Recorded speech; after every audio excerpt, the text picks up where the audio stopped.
Hello everybody, it's your boy J.E. Urkfase. Now I just played through Hollow Knight for the first time, definitely beat the entire game including Absolute Radiance, and I started looking deeper into the community. Turns out this on the surface, beautifully hand-illustrated, happy-go-lucky game about bugs and exploration has a deep, dark underbelly of story and lore, and many of those who play the game get drawn into the cultic following and revere Team Cherry as the game-creating gods they are.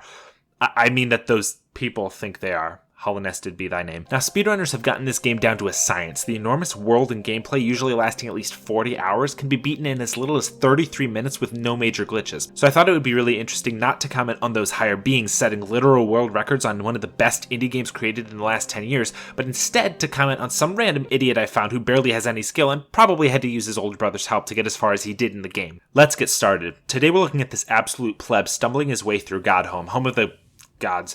The first mistake he makes is subtle, but undeniable. Did you see it? Right here. Why in the Pale King's eternal hollowness would you ever acquire this charm? I mean, what the f***? If you think it's okay to be carrying around this piece of filth, then just stop. Also, can't even get the Carefree Melody charm? What a noob. Alright, so let's see his skill with a nail in action. Of course he's going to go with the Gruzmother first. Can't even pick a difficult boss. Oh, I guess he is deciding to go on Radiant. But I mean, even with a boss this easy, it's not even going to be a challenge. Like, yeah, he can beat a couple bosses, but like... And he died immediately. Okay, I overestimated this guy. He's a real noob. At least he's trying again with the Gruzmother. He can get it this time, sure. And he's given up already. Okay, he's searching through the ranks until he can find one that is suitably easy for him. Oh. Yeah, why don't we go for the attuned Obble-Obbles? Oh my gosh, this guy's an absolute joke. And look at that, he actually beat a boss. I'm so proud of him, but honestly, it's not even... Oh look, he's going for the harder version of Obble-Obbles. He's really gonna milk these while he can get away with... And he died. Next up we have the Collector, who's essentially General Grievous's obsessive nature and number of arms, Mr. Game & Watch's skin tone, and Xant's energy and insanity, all combined into one. What do you mean that's too many references? Xant was from a Zelda game. Twilight Princess. Next up he's fighting Grizzly and Armored Charlie Brown, and he beats that one not too hard. Okay, yeah, I don't blame him for passing that. That guy looks creepy AF. I'm not touching Nosk with a 10-foot pole. Alright, now he's trying the Mantis Lords on Radiant. Okay, I guess he just doesn't want to ever accomplish anything, because we know he can't beat anything more than attuned. Maybe a couple Ascended, but come on. That's probably just luck and cheat codes. One thing I noticed about the Mantis Lords is that their horns actually look surprisingly like the Hollow Vessel. I don't know why people aren't talking about this. There should obviously be a new theory going around that the Hollow Knight was in fact actually a Mantis Lord. You know that there used to be 4 of them? Obviously, one of them isn't here anymore. Why do you think that is? Probably because it was taken by the Pale King to be the Eternal Vessel so that it could hold the infection forever and Hollowness could be saved. Did you ever think about that? What?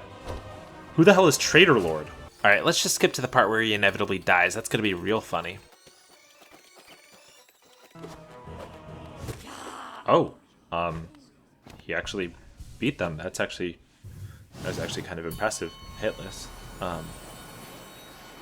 But let's be real, those are some of the easiest bosses. It's not that big of a deal. Then we have Enraged Guardian, who looks like a pill bug with laser arms, and he's wearing half of the rupee prison Ganondorf uses on Zelda in Ocarina of Time.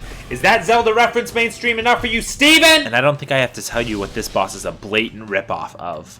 Real-life jellyfish. I mean, they just can't... How can you do that to nature? Nature's done so much for you. We're just gonna skip this boss. It disproves the theory I'm working on. I'm pretty attached to it, actually, so we're not talking about that today. A moth asked its Mothra if they could stop for radiance. Mothra said, "We have radiance at home." Gorb was the radiance at home. Alright, trying the Watcher Knights now. Always a fun one. Great technique, dude. They're invulnerable, dummy.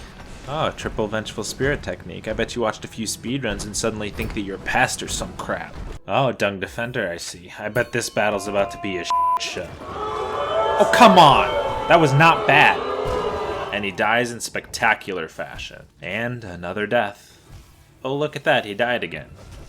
You know, this guy goes through vessel bodies like he's the Pale King. Am I right? Up top! Too soon! Wait, where is it? There's definitely a boss missing. Well, we can just make room for it. This guy sucks anyway. There. Everything as it should be.